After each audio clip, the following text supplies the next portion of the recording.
ఆంధ్రప్రదేశ్ రాజకీయాల్లో ఇప్పుడు అందరి కళ్ళు రాజ్యసభ వైపు మళ్లాయి.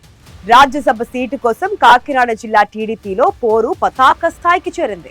త్వరలో ఖాళీ అవుతున్న సీట్లపై కర్చీఫ్ వేసేందుకు జిల్లాకు చెందిన ముగ్గురు ఉద్దండ పిండాలు అప్పుడే ముమ్మర ప్రయత్నాలు మొదలు పెట్టేశారు. ఒకరు సీనియారిటీని నమ్ముకుంటే మరొకరు ఢిల్లీ లాబింగ్ ని వాడుకుంటున్నారు. మరొకరు తను చేసిన సీటు త్యాగాన్ని గుర్తు చేస్తున్నారు. నాయకుల అలకలు, ఆశావాహుల ప్రకటనలు, అధిష్టానం లెక్కలు. కాకినాడ జిల్లాలో రాజ్యసభ రేసు వెనుక లోగుట్టేంటి?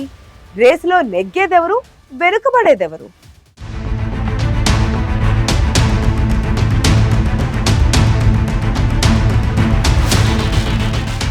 ఆంధ్రప్రదేశ్ కోటాకు చెందిన 4 రాజ్యసభ స్థానాలు మరికొద్ది నెలల్లో ఖాళీ అవుతున్న నేపథ్యంలో అప్పుడే రాజకీయ సందడి మొదలైపోయింది.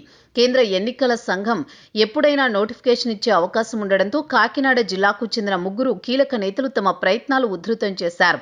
ఉమ్మడి తూర్పుగోదావరి జిల్లా రాజకీయాల్లో తమదైన ముద్ర వేసిన నాయకులు ఈసారి రాజ్యసభ ద్వారా ఢిల్లీకి వెళ్లాలని గట్టిగా నిశ్చయించుకున్నారు. ముఖ్యంగా కూటమి ప్రభుత్వం అధికారంలోకి వచ్చిన తర్వాత దక్కబోయే ఈ పదవులపై ఎవరికి వారు తమ లాబియింగ్ మొదలు పెట్టేశారు. పార్టీ అధినేత చంద్రబాబును ప్రసన్నం చేసుకునే పనిలో పడిన నేతలు జిల్లా సమీకరణాలను తమకు అనుకూలంగా మలుచుకునే ప్రయత్నాల్లో ఉన్నారు. రాజ్యసభ రేసులో వినిపిస్తున్న మొట్టమొదటి పేరు టీడీపీ పొలిట్ బ్యూరో సభ్యుడు యనమల రామకృష్ణుడు. పార్టీలో చక్రం తిప్పిన యనమల రాజ్యసభ మినహా దశాబ్దాల రాజకీయ జీవితంలో కీలకమైన అన్ని పదవులు అనుభవించారు. పార్లమెంటు ఎగువ సభకు వెళ్లాలనేది తన చివరి కోరిక అని ఆయన పలు సందర్భాల్లో బాహాటంగానే చెబుతూ వస్తున్నారు. అయితే ఇక్కడే ఒక తిరకాసు ఉంది. యనమల కుటుంబానికి ఇప్పటికే పార్టీలో అనేక పదవులు దక్కాయి.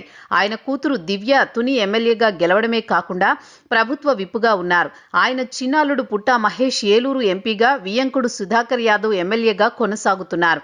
ఇలా అన్ని పదవులు ఒకే కుటుంబానికి కట్టబెట్టడంపై పార్టీలో అంతర్గత విమర్శలు వెల్లువెత్తుతున్నాయి. ముఖ్యంగా యువనేత నారా లోకేష్ సామాజిక సమీకరణాల దృష్ట్యా ఈసారి యనమలకు అవకాశం ఇవ్వడంపై పునరాలోచనలో ఉన్నట్టు గుసగుసలు వినిపిస్తున్నాయి.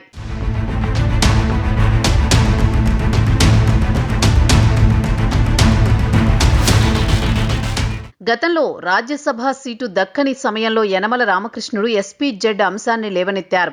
కాకినాడ స్పెషల్ ఎకనామిక్ జోన్ భూముల్లో బీసీ రైతులకు అన్యాయం జరుగుతోందని, కమ సామాజిక వర్గ ఆధిపత్యం పెరిగిపోతోందని నేరుగా చంద్రబాబుకే ఆయన బహిరంగ లేఖ రాయడం అప్పట్లో పెనుదుమారం రేపింది. ఇప్పుడు మళ్లీ అదే రాజ్యసభ సీటు కోసం యనమల ప్రయత్నిస్తుండటంతో ఒకవేళ ఈసారి కూడా సీటు దక్కకపోతే ఆయన మళ్లీ లేఖాస్త్రాలు ప్రయోగిస్తారా, లేక పార్టీకి విధేయుడిగా సైలెంట్గా ఉండిపోతారా అన్నది చర్చనీయాంశంగా మారింది.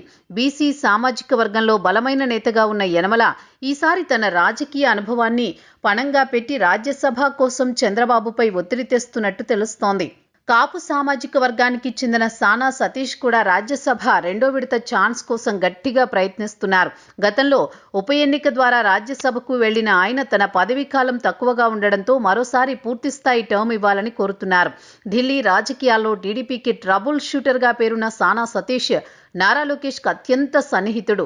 నిత్యం ప్రజల్లో ఉంటూ సానా ఫౌండేషన్ ద్వారా సేవా కార్యక్రమాలు చేపడుతూ పార్టీ క్యాడర్లో పట్టు పెంచుకుంటున్నారు. కాకినాడలో ప్రజా దర్బార్ నిర్వహిస్తూ అటు ప్రజలకు ఇటు కార్యకర్తలకు అందుబాటులో ఉండడం ఆయనకు కలిసి వచ్చే అంశం. బీజేపీ పెద్దలతో ఉన్న పరిచయాలు, ఢిల్లీ స్థాయి నెట్వర్క్ తనను మళ్లీ రాజ్యసభకు పంపిస్తాయని సానా సతీష్ ధీమాతో ఉన్నారు.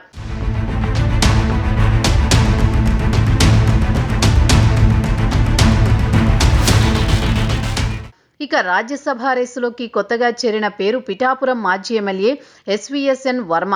2024 ఎన్నికల్లో పవన్ కళ్యాణ్ కోసం తన సీటును త్యాగం చేసిన వర్మకు సముచిత స్థానం కల్పిస్తామని అప్పట్లో చంద్రబాబు హామీ ఇచ్చారు.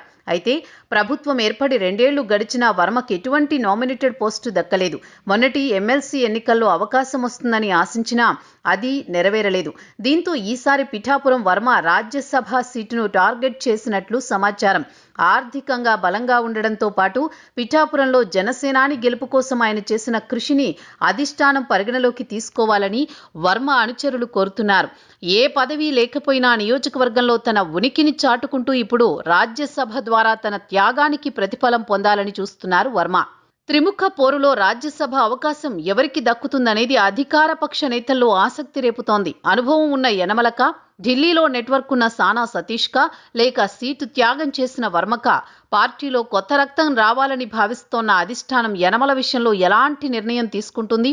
కాపు సామాజిక వర్గ లెక్కలతో సానా సతీష్కి మరోసారి గ్రీన్ సిగ్నల్ ఇస్తుందా, లేక వర్మకు ఇచ్చిన మాటను రాజ్యసభ ద్వారా నెరవేరుస్తుందా? ప్రస్తుతానికి ఇవన్నీ ప్రశ్నలే. మరో 3 నెలల్లో తేలబోతున్న ఈ రాజ్యసభ పంచాయతీ కాకినాడ జిల్లా రాజకీయాలను ఏ మలుపు తిప్పుతుందో చూడాలి మరి.